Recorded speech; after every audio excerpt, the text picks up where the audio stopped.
Hey guys, how's it going? Pat here with Iowa Budget RC, and today we have the Tamiya QD Midnight Pumpkin on the bench, and new old stock gear set. And I actually have two of these in case I need another one at some point. But this is, if you're new to the channel, I took out all the original QD electronics and put in a little receiver and ESC. The ESC is a 1060 hobby wing, and I run Dean's connectors, so I had to take the Tamiya plug off and put a Dean's plug on there, and just put just a cheap Amazon servo in there. 20 kilogram servo, and it works well, but the gears are stripped in this thing. And this happened to my QD Midnight Pumpkin when I was a kid, and at the time Tamiya wasn't offering parts, and if you could get them, they were on back order.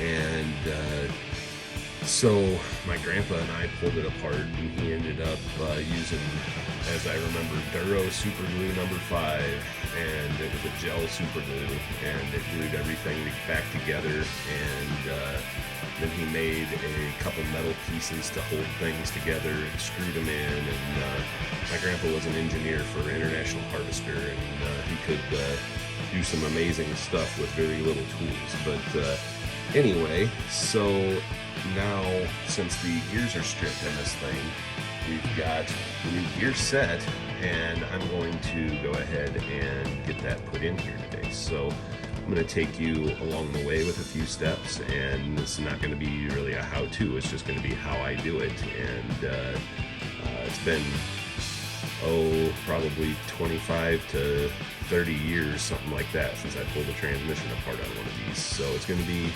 interesting and bring back some memories, and I'll take you along for the ride. Well, first thing we got to do is get the rear wheels off of this beast.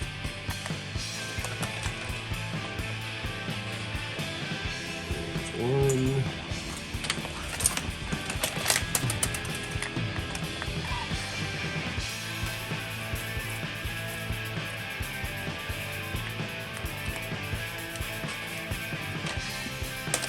There's two. Here is the QD 2-speed gearbox.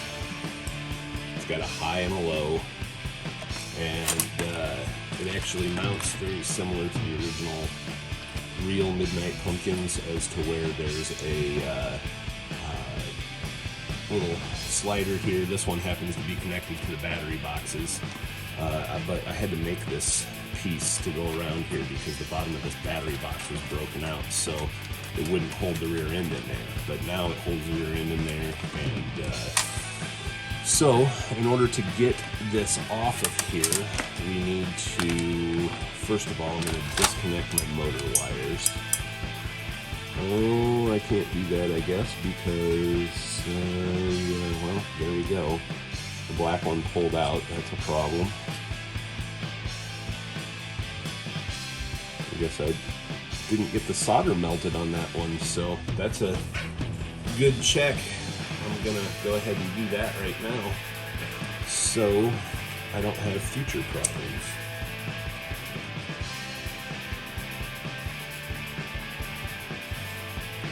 I really like these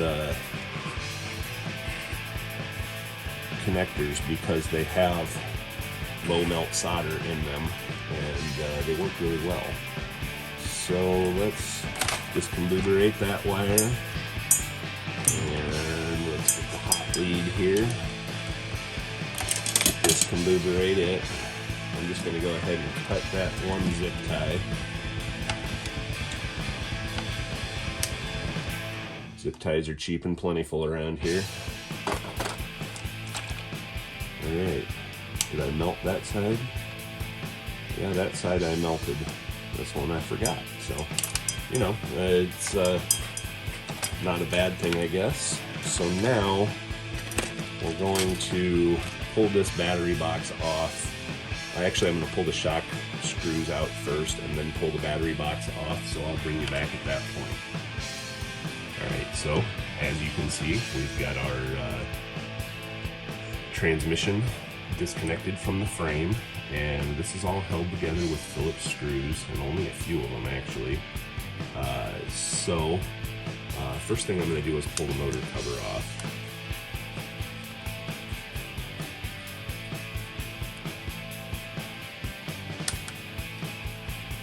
These, if I remember correctly, they're 380 motors, might be 280 motors, and then the ones in the clones are 180s maybe. I don't remember. Anyway, got the cover off, and now there's 1, 2, 3 Phillips screws you got to take apart on these, and pretty much all of these QD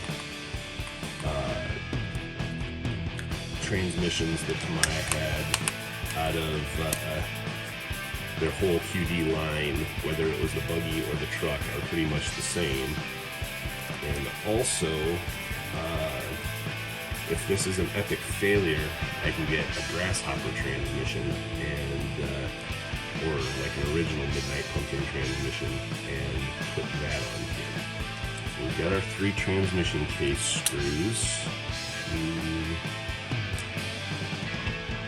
3. I think that's all. There's not any from the other side. So now it should pop apart. I'm trying to do this gingerly without breaking the cases or losing what order my parts are in. Oh, there's one more here buried down inside that I missed. I thought there was 4. Like I say, it's been 25 to 30 years since I've pulled one of these apart, so it's been a while. Alright, so now that case. Oh, okay. Well, it might not come apart yet because we have our brass wheel adapters that are on the ends here, and we have to be able to get those off of there, and that might require me heating them up. I don't know here. Let's see. Nope, this one is going to come off for us. So we only actually need to take off one unless, like, the spider gears that are on the axles are bad. So, alright. Got that off of there. Let's get our washer. This would also be a great time to upgrade the bushings, but I'm not going to do that.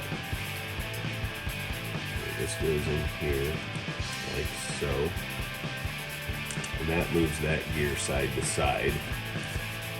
And then this gear, if I'm not mistaken,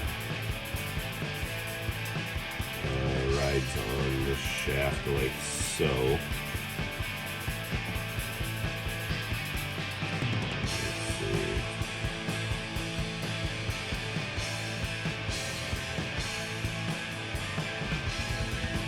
Anyway, let's see if we can figure out what's going on with this thing. The pinion gear looks 100% good, and I thought it would be kind of stripped. Alright, we got a bushing here. And then, yeah, so this gear set is broken right there. Inside of there, and that's what happened to my original one. So, hence the new gear cases. Alright, what is this stuff on here? Nothing, okay. So, as you can see, that's how that goes together. There's the broken piece of the gear. And just as I remember, there's a couple screws that hold it together. So let's get those out of there. I'm going to grab my smaller screwdriver.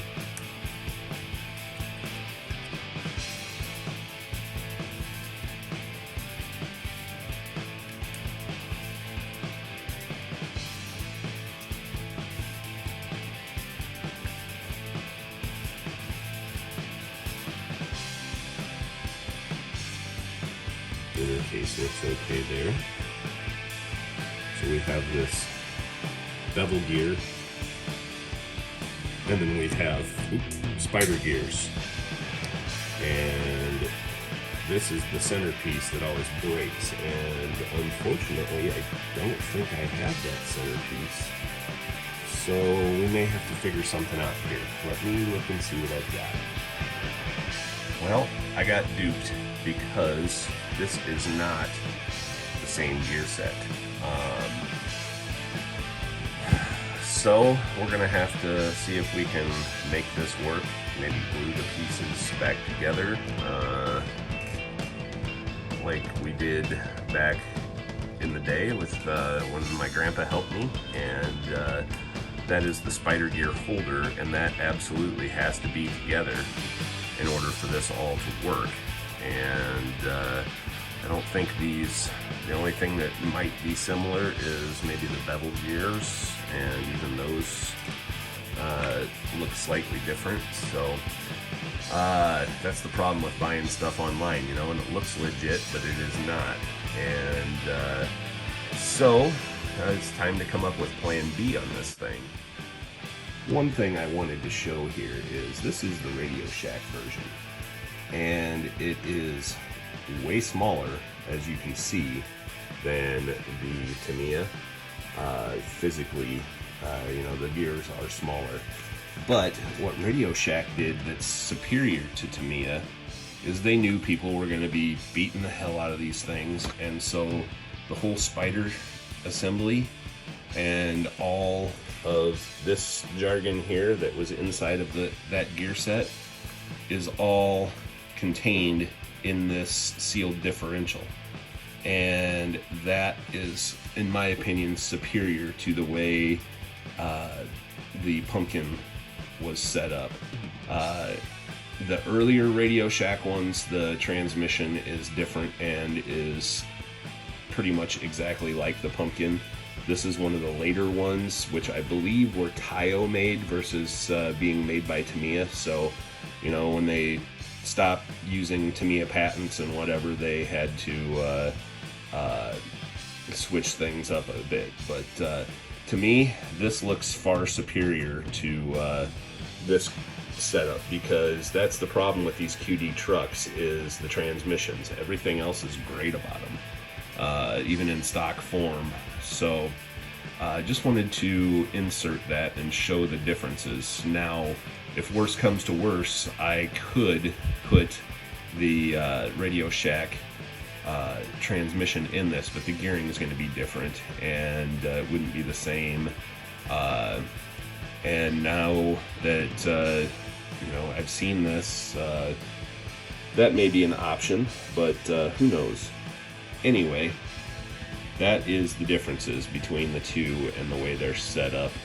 Like I say, this is one of the newer versions. This is like circa 2000s versus circa 1980s or 1990s, so they did change things up. But anyway, just wanted to show that. Okay, so I've come up with a plan, and I don't know if it'll work, but basically what I'm going to do is I'm going to come up with some sort of a clamping system, and I'm going to glue this all back together using Starbond, which I use in my shop almost daily working on guitars, but I also use it quite a bit here in the RC world. So I'm going to have to make a run to the parts store. I'm going to get some brake clean and get this, all the grease and oil and everything all cleaned up off of this. It still has all the white Tamiya grease in there from the factory, And also, this gear set is for a Thundershot and not for a Midnight Pumpkin or Monster Beetle or the Clodbuster QDs. So I'm going to make this part 1 of restoration of the gearbox, and we will continue with part 2 after I get some supplies. So thanks for watching, guys. This is Thad with Iowa Budget RC. Have a great day.